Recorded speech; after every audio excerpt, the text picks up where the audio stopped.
आप देख रहे हैं 10वें दम। मैं हूं आपके साथ सृष्टि पांडे। 10वें दम में क्या कुछ खास होने वाला है आपको विस्तार से बताएंगे और सबसे पहले बात करने वाले हैं यूसीसी की। आपको बता दें उत्तराखंड कैबिनेट ने यूसीसी को मंजूरी दे दी है और माना जा रहा है कि बहुत जल्द उत्तराखंड में यूसीसी लागू कर दिया जाएगा। आपको दिखाएंगे कि कैसे केंद्र की मोदी सरकार और राज्य की धामी सरकार एक्टिव मोड में है। इसी के साथ आगे बढ़ेंगे और बात करेंगे ज्ञान व्यापी की। जी हां, आपको बता दें ज्ञान व्यापी मामले को लेकर कल सुप्रीम कोर्ट में सुप्रीम सुनवाई होनी है। तहखाने में पूजा पाठ के बाद में कल वजू खाने के सर्वे को लेकर सुप्रीम कोर्ट सुनवाई करेगा। क्या रुख होगा यह देखने वाली बात होगी। और सबसे आखिर में हम यहां पर बात करने वाले हैं इंडी गठबंधन की। जी हां, 2024 के चुनावों में इंडी गठबंधन अपने आप को भारतीय जनता पार्टी का सबसे बड़ा प्रतिद्वंदी बता रहा है, लेकिन आपसी कलह समय समय पर सामने आती रही है। लेकिन सबसे पहले हम बात करने वाले हैं यूसीसी की। आपको बता दें उत्तराखंड कैबिनेट ने यूसीसी को हरी झंडी दे दी है। कल से विधानसभा का सत्र शुरू हो रहा है और कल ही माना जा रहा है 6 तारीख को पेश किया जाएगा यूसीसी का विधेयक और बहुत ही जल्द बिल भी लाया जा सकता है। आपको दिखाते हैं इस रिपोर्ट में।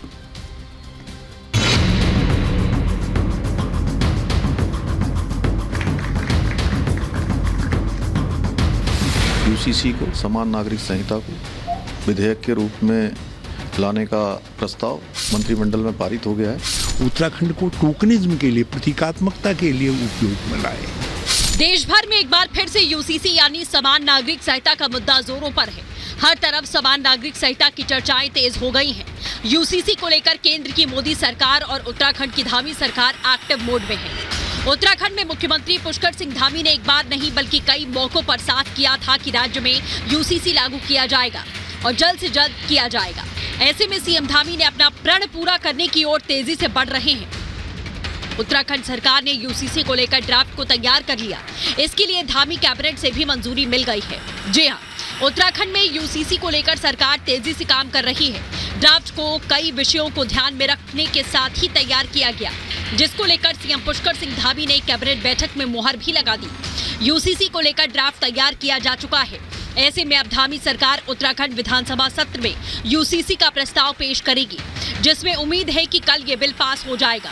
कल से उत्तराखंड में विशेष सत्र की शुरुआत होनी है और 6 फरवरी को CM Pushkar Singh Dhami UCC bill पेश करेंगे। इसी के साथ अब उत्तराखंड समेत देश भर में यूसीसी की चर्चाओं ने जोर पकड़ लिया है। एक तरफ बीजेपी जहां अपने शासित राज्यों में एक-एक कर यूसीसी लाने की तैयारी कर रही है, तो वहीं विपक्ष इससे परेशान है, हैरान है और यूसीसी को लेकर तमाम तरह के सवाल खड़े कर रहा है। कि केंद्र सरकार ने, माननीय प्रधानमंत्री और गृह मंत्री जी ने उत्तराखंड को टोकनिज्म के लिए, प्रतीकात्मकता के लिए उपयोग में लाए हैं, ताकि ये भी हो जाए कि हमने कॉमन सिविल कोड लागू करने की प्रक्रिया प्रारंभ कर दी है और हमारे जो 3 वचन थे वो तीनों वचन हमने देश से पूरे कर दिए हैं और दूसरी तरफ जो है कुछ करना भी ना पड़े। जितने भी हिंदुस्तान में धर्म और पंथ हैं उन तमाम को ये कहीं ना कहीं अटैक करेगा, क्योंकि सबके अपने लॉज हैं।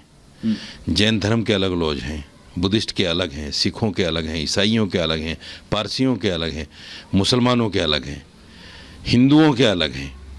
तो इन तमाम जो भी धार्मिक लॉज हैं उनको इकट्ठा कैसे किया जा सकता है। विपक्ष सवाल खड़े कर रहा है, यूसीसी को लेकर कमियां निकाल रहा है, तो बीजेपी भी विपक्ष के हर सवाल का जवाब देते हुए यूसीसी को किसी भी हालत में लागू करने की बात कर रही है। मंत्रिमंडल की बैठक में हमने आगामी विधानसभा सत्र में यूसीसी को समान नागरिक संहिता को विधेयक के रूप में लाने का प्रस्ताव सर्वसम्मति से आज मंत्रिमंडल में पारित हो गया है। आगामी सत्र में हम इसको सत्र में रखेंगे और विधेयक बनाने की दिशा में आगे बढ़ेंगे। बिहार में भी देखिए, ये अभी क्या ड्राफ्ट आए हैं, क्या चीज़ें होंगी, जरूर बिहार आगे देखेगा इस पर क्या हो सकता है। हालांकि सियासी जंग के बीच ये काफी हद तक तय हो गया है कि उत्तराखंड में यूसीसी आने वाला है, क्योंकि धामी सरकार इस विधानसभा सत्र में बिल को लाएगी और आगे की रणनीति पर काम करेगी। मेरी रिपोर्ट, रिपब्लिक भारत।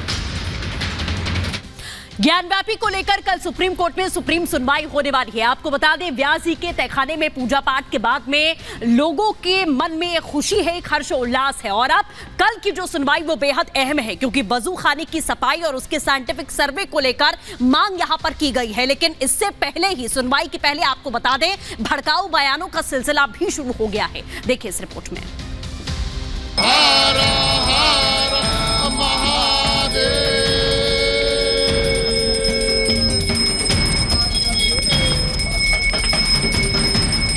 दशकों के लंबे इंतजार के बाद भोले के भक्त खुशी से झूम रहे हैं। ये खुशी है जीत की, ये उल्लास है धीरे धीरे ही सही अधिकार मिलने का, ये उत्साह है सच सामने आने का, ये जयकारे हैं ज्ञानव्यापी परिसर में पूजा के।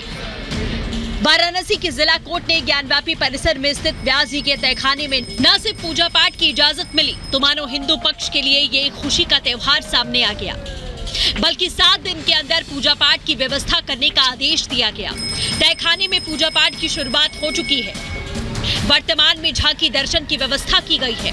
श्रद्धालु परिसर की सीमा पर लगाए गए बैरिकेड्स के पास से एक झरोखे से तहखाने को देख सकते हैं। एडीजी फर्स्ट जो वाराणसी की जिला अदालत में ज्ञानव्यापी मामले को सुनेंगे, इसमें मुस्लिम पक्ष ने अपील की है कि व्यास जी के तहखाने में जो पूजा हो रही है उस पर तत्काल विराम लगे, उन्हें 15 दिन का वक्त मिले और हिंदू पक्ष ये लिखित में दे कि वो ज्ञानव्यापी जो तहखाना है, परिसर है व्यास जी का, वहां पर पूजा पाठ कर रहा है। व्यास तहखाना क्या है? व्यास तहखाना मस्जिद के नीचे स्थित है। हिंदू देवी देवताओं की मूर्तियां मिली। एएसआई सर्वे में हिंदू मंदिर के सबूत मिले। यहाँ 1993 तक हर दिन पूजा होती थी। मंदिर भवन के दक्षिण दिशा में स्थित है। 31 साल बाद तहखाने का ताला खोला गया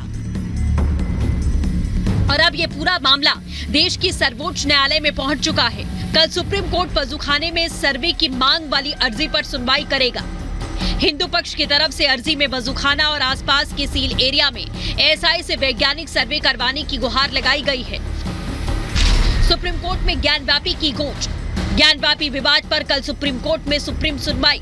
वजूखाने के सर्वे की मांग वाली अर्जी पर सुनवाई। सील एरिया में सर्वे की मांग वाली याचिका पर सुनवाई। 10 तहखानों की सर्वे की मांग पर सुनवाई होगी। इधर इलाहाबाद हाईकोर्ट से मुस्लिम पक्ष को झटका। ज्ञानव्यापी में फिलहाल पूजा पाठ पर रोक नहीं। व्यास जी के तहखाने में जारी रहेगी पूजा पाठ। 35 नंबर आइटम है सुप्रीम कोर्ट में जस्टिस चंद्रचूड़ की अध्यक्षता वाली 3 जजों की बेंच उसमें सुनेगी। उसमें 3 पॉइंट्स रखे गए हैं। पहला पॉइंट ये कि जो 10 तहखाने हैं उनका एएसआई सर्वे हो। वजूखाना जो सील किया गया जिसमें कथित शिवलिंग होने की बात की जा रही है उसका एएसआई सर्वे कराया जाए और एएसआई की रिपोर्ट में जिन 3 खंभों का जिक्र हुआ है उसे भी एएसआई सर्वे के तहत उसका भी परीक्षण किया जाए। अभी देखने वाली बात होगी कि सुप्रीम कोर्ट में इस मामले को लेकर जस्टिस चंद्रचूड़ की बेंच क्या कहती है और साथ ही साथ जिला कोर्ट में सुनवाई के दौरान क्या कुछ होता है। एक तरफ हिंदू पक्ष कानूनी लड़ाई के जरिए अपने अधिकार की मांग कर रहा है तो दूसरी ओर इस मामले पर नफरती बोल थमने का नाम नहीं ले रहे। अब आईएमसी प्रमुख मौलाना तौकीर रजा का भी विवादित और भड़काऊ बयान सामने आ चुका है। अपने देश प्रेम की वजह से हम सब्र कर रहे हैं। सिर्फ मुसलमानों के सब्र की वजह से अभी तक हिंदुस्तान में खाना जंगी नहीं हुई है। मुझे अंदेशा है कि हमारे नौजवान अगर हमारे कंट्रोल से बाहर चले गए तो हिंदुस्तान को खाना जंगी से कोई नहीं बचा सकता। एक तरफ जहां ज्ञानव्यापी में हर हर महादेव की गूंज है तो दूसरी ओर ज्ञानव्यापी परिसर के आसपास सुरक्षा को कड़ा कर दिया गया है। पूजा की इजाजत मिलने के बाद काशी आ रहे श्रद्धालुओं की खुशी की कोई सीमा नहीं है और अब इंतजार है वजूखाने के सर्वे का। अब देखना होगा सुप्रीम कोर्ट का रुख इस मामले में क्या होने वाला है। Bureau report, Republic Bharat.